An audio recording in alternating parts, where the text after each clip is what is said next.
Hello everyone, today I'm going to be talking about some astrophotography tips to help you start taking better astro photos. So if you are a perfectionist like me and want to get the images as good as you can, hopefully one of these tips will help you along that road. These tips will range from processing tips to imaging tips, so hopefully no matter what step you are in, one of these tips will help you. The first one is something I am guilty of, and that is just not collimating your telescopes. Collimating your telescopes is crucial to getting the sharpest images you can, and also making sure your stars don't look wacky. If you want nice round stars with good diffraction spikes, you're going to have to get the collimation quite good. When I was first a beginner, I remember I used to just lazy out. I didn't want to learn how to collimate or anything like that. I was just, oh, it'll be fine. Who really cares about the stars? But I was not getting results I was happy with. With the stars, or really the sharpness, just nothing was good throughout the image. Everything kind of looked weird and the corners were really not good. The stars had double spikes, almost like every star in the image was like a double star. So it just did not look good. So you need to start collimating your telescopes to make sure you are getting your maximum level of sharpness. This one is for people that are shooting dual band or actual narrow band, and this is just not pushing that blue channel enough in your HOO images. It's really crucial to do this, because when you just have a flat image of red and you don't really get separation between the details and the background of the nebula, it really doesn't look that great, and will look a lot better if you actually had that blue channel out and the O3 being nice blue or even white, so you get that separation between the AJ and O3, allowing you to see better details. You can really see this in this Pillars of Creation image I recently took, where in this image where I didn't really go for getting blue channel out at all, there's just not a lot of separation between the pillars and the background, and it does not look that great at all. Compared to this one, where I made the O3 kind of a whitish blue, and now it really sticks out well. And you can really see a lot of the detail in there, and the image just doesn't look flat. It looks a lot better and more punchy. Another processing tip is not doing star reduction. So many people skip over star reduction, and I know I did this when I was a beginner in astrophotography too. I just skipped over the star reduction and the star list process with StarNet and things to actually work on the star mask separately.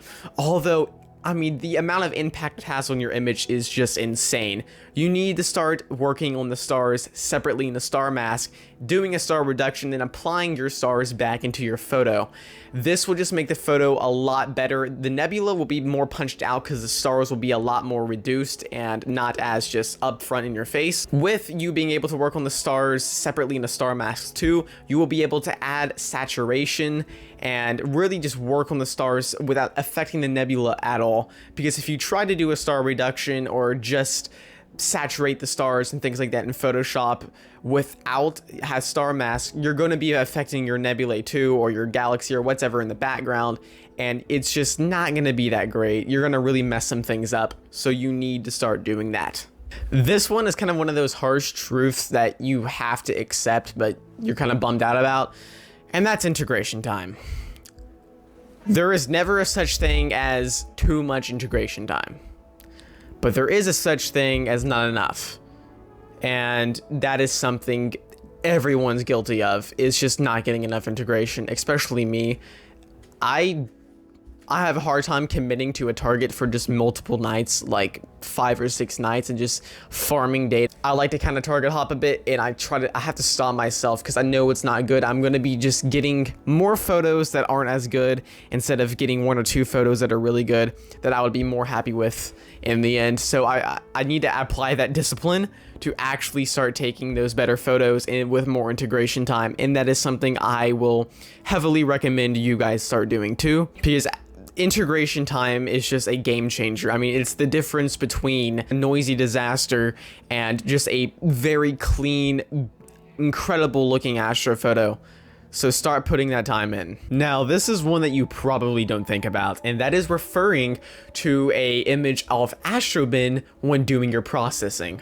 If you refer to an image from a skilled processor, you can actually come up with a pretty good idea of what your process should look like, and will overall help you to get the process more accurate and just an overall better process in general. This is a one that I haven't used enough, and that I definitely regret not using, and that would have probably helped me in so many situations in processing if I just referred to an experienced processor image of the same target. Alright, that's going to wrap it up for today's video. I hope you guys enjoyed and maybe learned something new, and one of these tips will hopefully help you in your next night of astrophotography. And I will see you guys in the next one. Goodbye.